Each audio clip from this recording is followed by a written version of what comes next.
योगी आदित्यनाथ का नारा था या प्रधानमंत्री मोदी का था, एक है तो सेफ है और बटोगे तो कटोगे। ये जो दो नारे थे ये महाराष्ट्र के चुनाव में बैकग्राउंड में बज रहे थे और वो उन्होंने कैसा कमाल दिखाया, सबने सुना।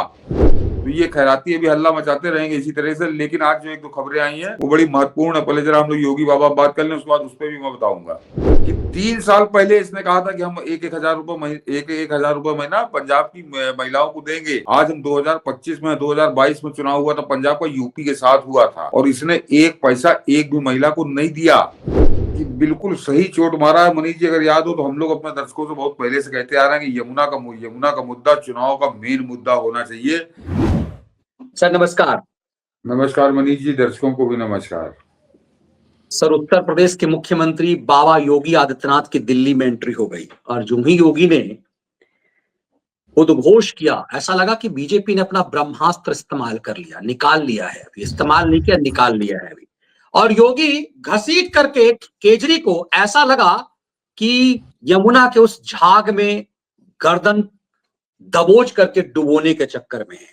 ऐसा लग रहा है कि योगी ने तय कर लिया है कि यहां इस कांडी केजरी को नाक घसीट करके उसी यमुना में डुबोएंगे जिस यमुना के लिए इसने कहा था कि हम परिवार के साथ यमुना को डुबकी लगाएंगे, जिसने कहा था कि हम इसे टेम्स नदी की तरह बना देंगे। और लोगों को लगा कि यदि यमुना नहाने लायक हो जाए, यमुना का पानी पीने लायक हो जाए, तो फिर दिल्ली का कायाकल्प हो जाए। केजरी ने वहां से नचाया। आपको क्या लगता है, योगी संगम और यमुना की चर्चा करते हुए केजरी का कैसा कांड करना चाहते हैं? पहले मनीष जी बात उन्हीं खैरातियों की, जो खैराती आज बड़ा जश्न मना रहे थे एक तरह से कि वो योगी ने आज वो नारा नहीं लगाया कि बटोगे तो कटोगे। तो इन मूर्खों की समझ में आना चाहिए कि जो अभी आप दर्शक देखेंगे कि उनके मंच पर ही लगा हुआ था बटोगे कटोगे, बहुत विशाल नारा लगा हुआ था। और दूसरे, अब उस नारे को लगाने की जरूरत रह नहीं गई मनीष जी। ये जरूरत हरियाणा में थी या महाराष्ट्र में थी। और इसीलिए जब चुनाव परिणाम आए थे तब भी मैंने मनीष जी कहा था कि जो भी परिणाम आया, लोग तरह तरह की बातें कर रहे हैं, लेकिन वो जो योगी आदित्यनाथ का नारा था या प्रधानमंत्री मोदी का था, एक है तो सेफ है और बटोगे तो कटोगे। ये जो दो नारे थे ये महाराष्ट्र के चुनाव में बैकग्राउंड में बज रहे थे और वो उन्होंने कैसा कमाल दिखाया, सबने सुना। और वो जो महाराष्ट्र में मनीष जी कहर ढाया इस नारे ने, या हरियाणा में कहर ढाया, तो उसका सबसे ज्यादा हल्ला गुल्ला तो बैठ के दिल्ली में खैराती मचा रहे थे। ये बैठ के यही केजरीवाल मचा रहा था, जितने भी विपक्षी सब दिल्ली में सेंटर बना रहे थे। तो दिल्ली का बच्चा बच्चा इस नारे से परिचित हो चुका है। अब इस नारे को दोहराने की जरूरत नहीं है। ये नारा जो है अब जो लिखा है तो वो आदमी की समझ में भी आ रहा है। और ये कोई नारा नहीं था। सबसे खास बात ये है जो इन खैरातियों की समझ में आज तक नहीं आया, ये एक तरह से जीवन मंत्र है सनातनियों का। सनातनी अगर इस मंत्र को भूले तो वो मिट जाएंगे, खत्म हो जाएंगे। ये इस नारे का संदेश है। तो ये केवल चुनावी नारा नहीं कि गरीबी हटाओ ना, इंदिरा ने दिया था तो फिर उसको राजीव गांधी ने भी दिया, फिर उसको सोनिया गांधी ने भी दिया, उसको राहुल गांधी भी दे रहा है। 40 साल से नारा चल रहा है। 40 साल से चलने वाला नारा नहीं है, ये सनातन नारा है। और सनातन धर्मियों के लिए जीवन मंत्र है उनका कि अगर इसको भूले तो सब काम खत्म, उसके बाद सारी बातें खत्म हो जाएंगी जितने विकास दुनिया भर की है। तो ये तो जिस समय हरियाणा और महाराष्ट्र से उठा और उसके बाद दिल्ली में नंगे नाचे खैराती, उसी दिन हर सनातनी को ये रटा हुआ है। ऐसा मैं तो मनीष जी एक भी आदमी किसी से बात कर लिए, कोई ऐसा नहीं जो इस नारे से अनभिज्ञ हो। अगर आप किसी के सामने इस नारे को दोहराएं तो वो आपसे पूछ ले कि ये क्या कह रहे हो, ऐसा नहीं कहे। वो आदमी उससे पूर्व परिचित हो चुका है। अब उस नारे का रिन्यूअल है, तो उस रिन्यूअल के लिए सबसे बड़े ब्रांड एम्बेसडर, बिल्कुल सबसे बड़े ब्रांड एम्बेसडर आज की तारीख में हिंदुत्व के योगी आदित्यनाथ सशरीर दिल्ली में उपस्थित हैं और केजरी की खाल खींच रहे हैं अपने सवालों से और अपने तर्कों से। और उनकी जो अदा है, तो वो जाहिर सी बात है कि वो अदा किसी के पास नहीं है। और जिस तरह से आज उन्होंने शुरुआत की है, अभी उनकी 5 दिन रैली होनी है, 14-15 रैली होनी है।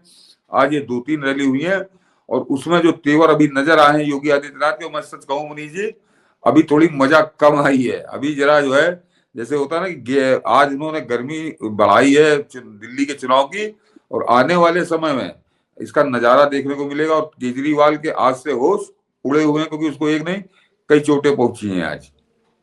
बिल्कुल, मैं देख रहा था कुछ खलिहर जो आपके जिला जवार के हैं, जो दिल्ली में बहुत दुकान बहुत दिनों से चला रहे हैं, वो कह रहे हैं कि दिल्ली में ये नारा नहीं चलता और इसीलिए योगी ने ये नहीं बोला। हम लोग यही कह रहे हैं कि जब बैनर्स लगे हुए हैं इस तरह वोटिंग, जब पब्लिक कह रही है, जब नारा जनता का हो गया हो, तो बाबा एक ही नारा थोड़ी रिपीट करेंगे। उन्होंने तो दे दिया दूसरा नारा यमुना वाला। मैं इन खलियरों को याद दिला दूं, ये कैसे नशे में रहते हैं, कैसे झूठ के नशे में रहते हैं, कैसे झूठ पिलाने की कोशिश करते हैं कि जिस समय महाराष्ट्र का चुनाव चल रहा था तो वो इंदौरी हलवाई जो महाराष्ट्र का है वो लगातार यही समझा रहा था कि नहीं नहीं नारा वारा नहीं चल रहा, ये बटोगे कटोगे कोई नहीं चल रहा, और यहाँ पर तो मराठी बनाम गुजराती चल रहा है चुनाव। वो पूरे समय यही गाना गाता रहा यही, और जब आया तो उसके बाद कैसा लंबा लंबा लेटा है सब जानते हैं। तो ये खैराती अभी हल्ला मचाते रहेंगे इसी तरह से। लेकिन आज जो एक दो खबरें आई हैं वो बड़ी महत्वपूर्ण है। पहले जरा हम लोग योगी बाबा बात कर लें, उसके बाद उस पर भी मैं बताऊंगा।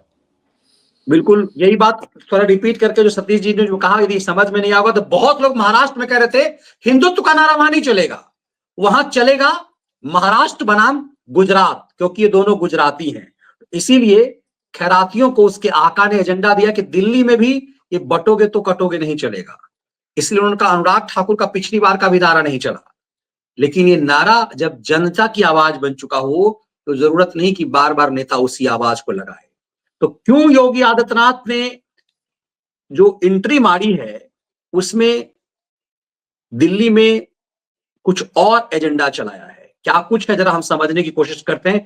केजरी की खाल उतारने के लिए बाबा ने क्या शुरू किया? कल एक न्यूज पढ़ रहा था कि पंजाब की कुछ बहनें आम आदमी पार्टी के कार्यालय का घेराव की है, अरविंद केजरीवाल के घर का घेराव की है, और ये इस बात को लेकर कही है कि जो वायदा किया था इन्होंने पंजाब में सरकार बनाने के पहले कि 1000 रुपया हर महिला को देंगे, ये दिया ही नहीं, और वे महिलाएं इसलिए घेराव करने के लिए आई थी।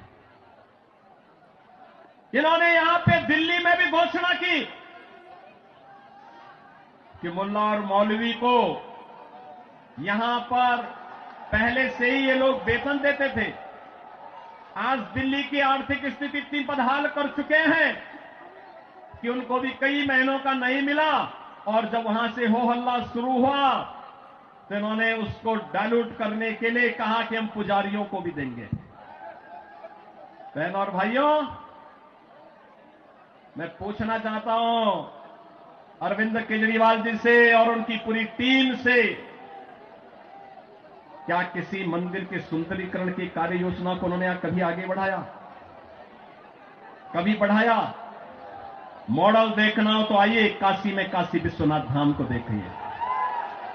मॉडल देखना हो अयोध्या में श्री राम जन्मभूमि पर भगवान राम के भव्य मंदिर के मॉडल को देखो। मॉडल देखना हो तो प्रयागराज में आइए, प्रयागराज में महाकुंभ के आयोजन स्थल को देखो। आस्था का सम्मान ऐसे होता है। 1000 से अधिक ऐसे विरासत से जुड़े हुए धार्मिक और आध्यात्मिक स्थलों के पुनरुद्धार और सुंदरीकरण का कार्य के लिए उत्तर प्रदेश के अंदर चल रहा है या पूरा हो चुका है।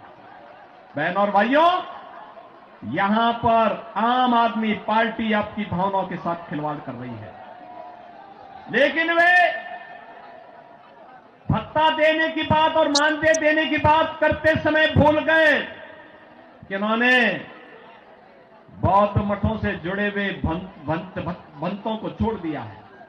बनते भी पाए इसकी उनको चिंता नहीं। भगवान वाल्मीकि के समय से वाल्मीकि समुदाय से जुड़े हुए तमाम हमारे संत वाल्मीकि मंदिरों में पूजा अर्चना करते हैं, उनको उन्होंने भुला दिया, उनके एजेंडे में कहीं नहीं। आम आदमी पार्टी के एजेंडे में रविदासी मंदिरों के पुजारी नहीं है। यानी आज भी इनकी तुष्टीकरण की जो पॉलिसी चली आ रही है, बांटो और राज करो की पॉलिसी चली आ रही है, वह अभी भी मानदेय और सरकारी पैसे से उस मानदेय या भत्ता देने में भी उसमें लोग परहेज नहीं कर पा रहे हैं।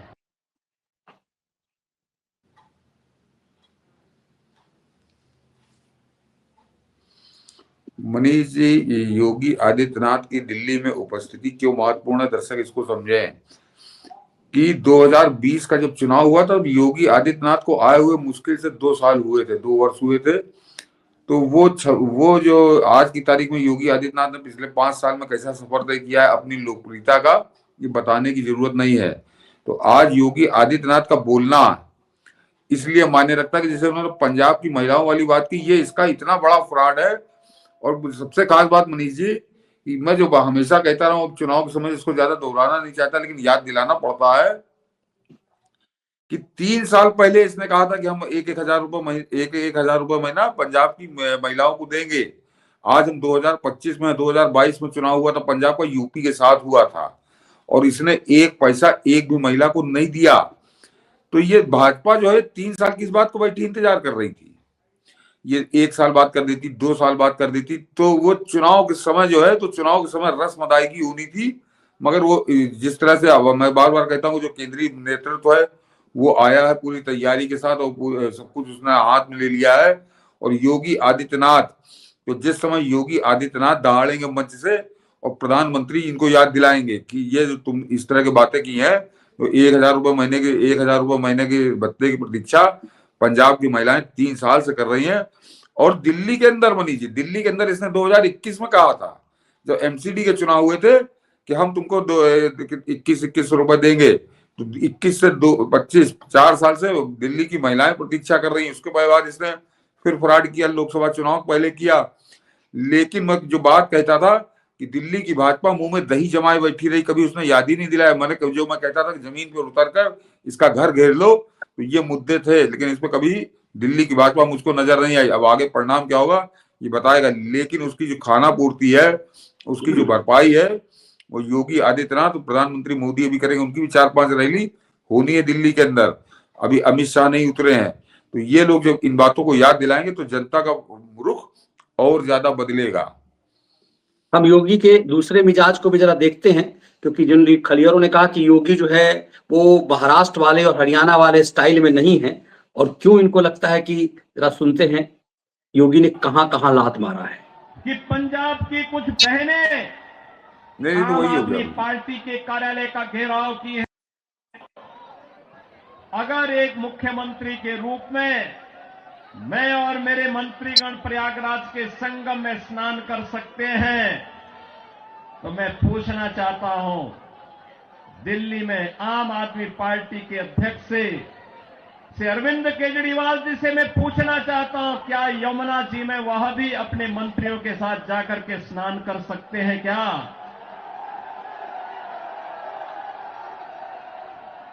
अगर उनमें नैतिक साहस है तो उनको इसका जवाब देना चाहिए। यमुना मैया को एक गंदे नाले के रूप में बदलने का अपराध क्या उन्होंने किया है कि नहीं किया है? और अगर वह व्यक्ति इस बात का अपराधी है, तो फिर मुझे नहीं लगता है कि जनता जनार्दन की इस अदालत में उन्हें कोई माफी दी जानी चाहिए। वो माफी के हकदार नहीं हो सकते। ये कहां चोट मारा है योगी ने इसको? ये बिल्कुल सही चोट मारा है मनीष जी। अगर याद हो तो हम लोग अपने दर्शकों से बहुत पहले से कहते आ रहे हैं कि यमुना का मुद्दा चुनाव का मेन मुद्दा होना चाहिए। 40% आबादी इसी यमुना के सहारे जीती है, उसी की सींची हुई पानी है, जो सब्जियां खाती है, जो यमुना के जल से सिंचाई होती है, जो वाकई वाटर वर्क्स की सप्लाई है। बताते हैं 40% जो दिल्ली में जितनी भी पानी की सप्लाई है उसका 40% हिस्सा यमुना से लेते हैं। और तो उस यमुना को कैसे बुला देंगे, और यमुना किस तरह से नाला बन चुकी है, इसकी सारी रिपोर्टें हैं। और आज जब योगी आदित्यनाथ ने इसकी दुम पे पांव रखा, तो मनीष जी ने बड़ी तिलमिलाई हुई प्रतिक्रियाएं देखी। और वो सबसे खास बात, वो खबीस, वो जो बुढ़ा बैठता, मेरा नाम आरासी, शर्म नहीं आती उस बेशरम को। पता नहीं कहाँ न्यूज चैनलों में बताता है कि मैं फलाना संपादक रहा, ढिमाका संपादक रहा, और पूरी बेशर्मी के साथ वो केजरीवाल का बचाव करने में जुटा हुआ। आज भी वो कह रहा था कि अरे तो केजरीवाल ने तो 20 किलोमीटर है, अपने हिस्से की यमुना साफ कर लें योगी, जरा गौर करिए। यानी जो 20 किलोमीटर गंदी है उसकी वो बात नहीं कर रहा वो बुढ़ा, और उसके बाद वो बता रहा है कि नहीं वो तो अपने हिस्से की योगी साफ कर ले।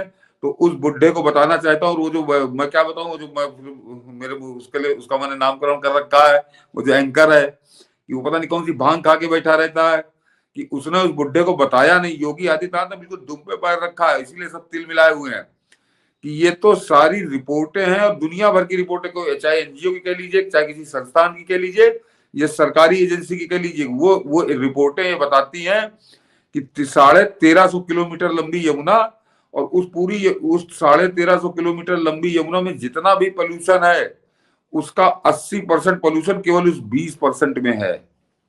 ये सबसे खास बात है। तो ऐसा क्या है कि केवल उस 20% के अंदर जो 20% कह रहा हूँ, वो जो 80% का पोल्यूशन है, वो 1350 किलोमीटर में जो 20-22 किलोमीटर जो यमुना बहती है दिल्ली में, उसके अंदर है। तो उस बुड्ढे खबीज को नहीं मालूम, और वो बैल कहूँ उसको, क्या कहूँ, जो एंकर है, कि उसने पलट कर उस बुड्ढे को याद नहीं दिलाया कि तुम बेशर्मी के साथ जो उसका बचाव कर रहे हो, योगी आदित्यनाथ को बता रहे हो कि वो तैयार कर ले।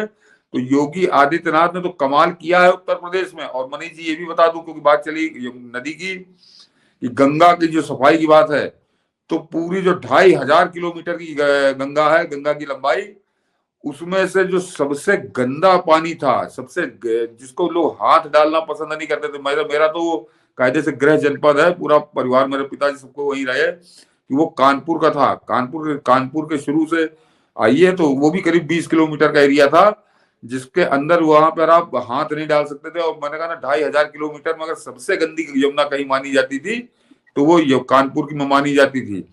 और आज कानपुर में लोग स्नान भी करते हैं, और कानपुर के गंगा जल में डॉल्फिन भी देखी गई, वो कम है, कभी कभार दिखती है, लेकिन वो इस लायक तो हो गया पानी वो।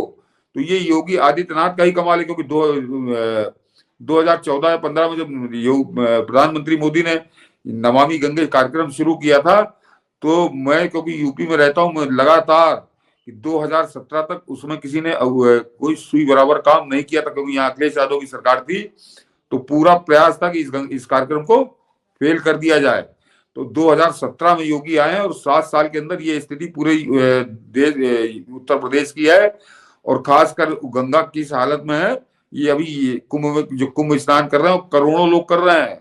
वो बुढ़ा नहीं गया भले, लेकिन करोड़ों लोग जा रहे हैं। जो लौट के आ रहा बता रहा कि क्या जल है, कि आनंद आ गया नहाने में। तो करोड़ों लोग स्नान कर रहे हैं। तो योगी आदित्यनाथ से उस दिल्ली के ठग की तुलना करना, तो उस बुड्ढे जैसे जो पैसा लेके बिके हुए लोग हैं, वो करते हैं काम। मेरा नाम आ रहा ये लोग समझ गए होंगे कि तो वो जो है, योगी आदित्यनाथ ने आज जो गंगा यमुना वाला जो मामला पकड़ा, और यमुना के साथ यूपी के साथ वो फ्रॉड कर चुका है केजरीवाल, कि एक बार उसने कह दिया था कि वो तो यूपी से बाइक के प्रदूषण आ जाता है यहाँ पे, ये इसने बताया था। तो योगी आदित्यनाथ इसके उन जगहों पर चोट कर रहे हैं जहां पर ये पूरी तिलमिला जाता है, इसके पास कोई जवाब नहीं होता। और मैंने कहा ना, आज तो शुरुआत है, आने वाले समय में इसके कपड़े और उतरेंगे, क्योंकि इसको अभी तक कोई उच्च स्तर का नेता अभी दिल्ली के मैदान में कूदा नहीं था। अगर हाई रैंकिंग लीडर्स की बात करिए, तो पहले योगी कूदे हैं, और अभी प्रधानमंत्री मोदी तो आने वाले हैं। बिल्कुल। और योगी यहीं तक नहीं छोड़े, योगी आदित्यनाथ जब हंटर चलाने लगे, तो मतलब मुझे लगता है कि हम लोग लगातार कह रहे थे कि यमुना में क्यों यमुना को ही मुद्दा बनाया जाए। और अभी कहता ना कि अभी तो फर्स्ट इनिंग का शुरुआत किया योगी ने, तो यमुना पर प्रहार किया। यमुना तो दिल्ली भाजपा से गलती हुई है कि यमुना आज से, जिस दिन जब वो छठ का पर्व हुआ था, तो उसके बाद लगातार यमुना आपके विमर्श में रहनी चाहिए थी। लगातार इससे रोज सवाल पूछे जाना चाहिए थे, रोज इसका पीछा करना चाहिए था।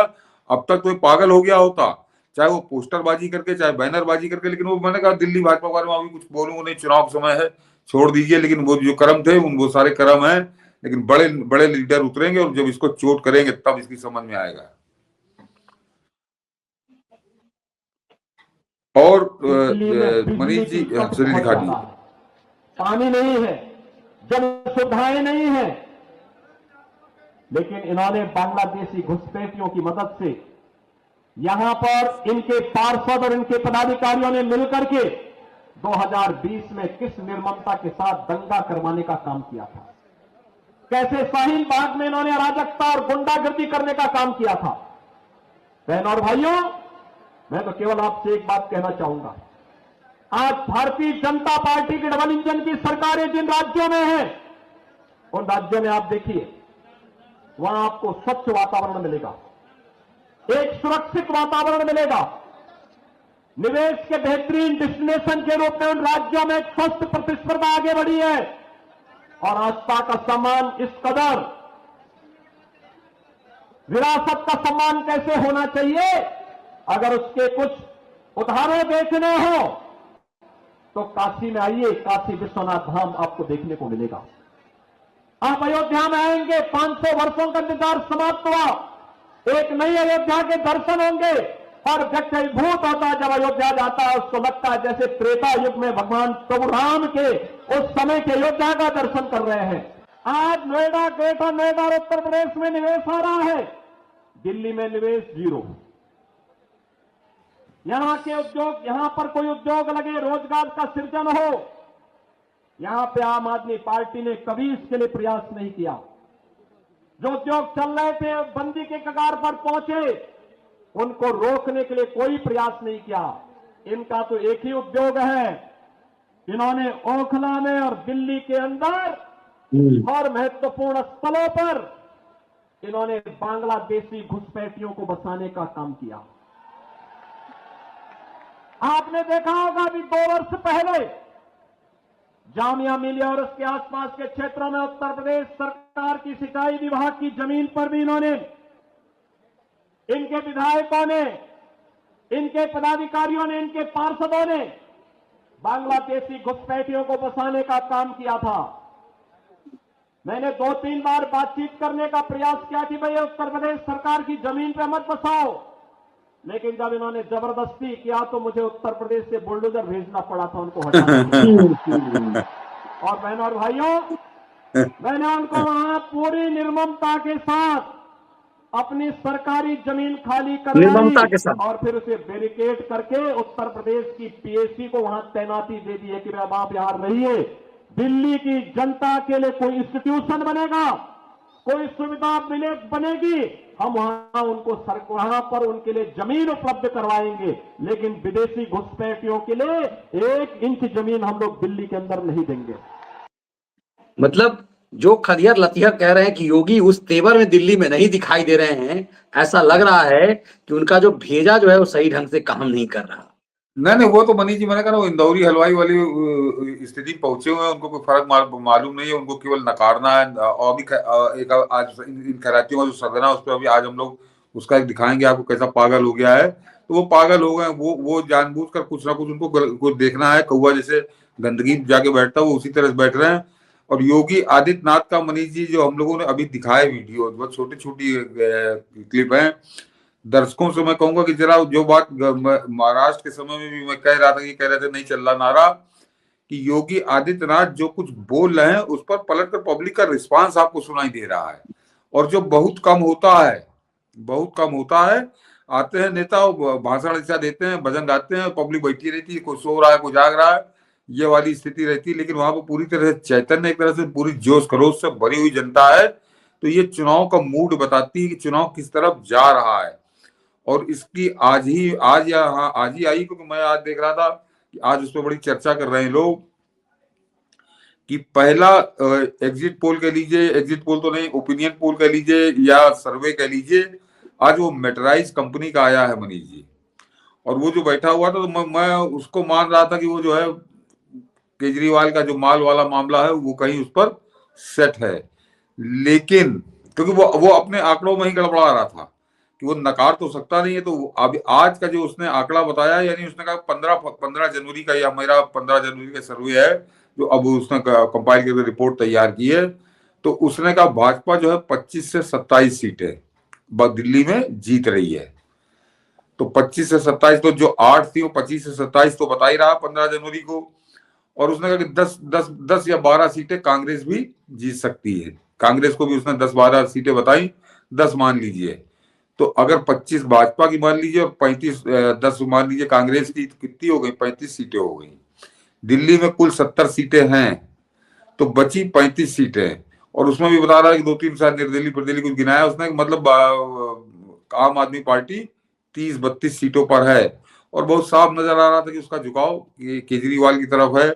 और उसने अगर वोट परसेंटेज जो है 41% है भाजपा का और 47% केजरीवाल का, तो केजरीवाल का 10% वोट घटा है, जो पिछले 54 था शायद, तो हाँ 7% वोट घटा है, और इनका 3% बढ़ा, 38 थे 41% हो गए। मैं जरा दर्शकों से कुछ और कहना चाह रहा हूँ कि वो जो गिनती गिना रहा था वो अपनी गिनती में गड़बड़ा रहा था। कभी कभी 47 सीटें केजरीवाल की आएंगी, तो अगर 47 सीटें केजरीवाल की आएंगी तो 70 ही तो सीटें हैं दिल्ली के अंदर, तो 47 में 10 आप कांग्रेस की जोड़ दी तो 57 हो गई, तो बची 13, और बता रहा कि 25 सीटें कांग्रेस भाजपा की भी आएंगी, तो वो बड़ा गड़बड़ वाला मामला है। और अगर 25 सीटें भाजपा की हैं आज की तारीख में, तो इन सीटों को 35 से 40 पहुंचने में देर नहीं लगेगी, क्योंकि अभी भाजपा के स्टार प्लेयर उतरे नहीं है मैदान में। और मैंने कहा कि जो 20 से 25% जो होता है फ्लोटिंग वोटर होता है, वो आखिरी के 15-20 दिन में ही अपना मूड बनाता है, खासकर आखिरी के 5 दिन में वो बिल्कुल डिसाइडिंग हो जाता है कि उसको किसको वोट देना है। जनता का जोश नजर आ रहा है, जो फिलहाल योगी आदित्यनाथ की मीटिंगों में हमको दिख रहा है, जो बड़े नेताओं को रिस्पांस है। प्रधानमंत्री मोदी की एक सफल मीटिंग हो चुकी है, तो दिल्ली में मैं कुछ अच्छे की उम्मीद कर रहा हूँ। बस एक ही खटका है कि जो पिछला 10 साल भाजपा सोती रही कंबल तान के, वो कितना असर दिखाता है ये बात अलग है। अन्यथा भाजपा की सरकार बननी चाहिए, वहां पर एक राजनीतिक रूप से भी जरूरी है और सामाजिक रूप से भी बहुत जरूरी है। अन्यथा मेरी वाली बात कि एक राक्षस वहां पर राज करने लगेगा। बिल्कुल, और इसीलिए योगी आदित्यनाथ को उतारा गया, और योगी ने अपने स्टाइल में शुरुआत में जो हंटर चलाया, केजरी पूरी तरह से बौखला गया। केजरी की बौखलाहट ये बताती है कि चोट योगी ने सही जगह पे मारा है।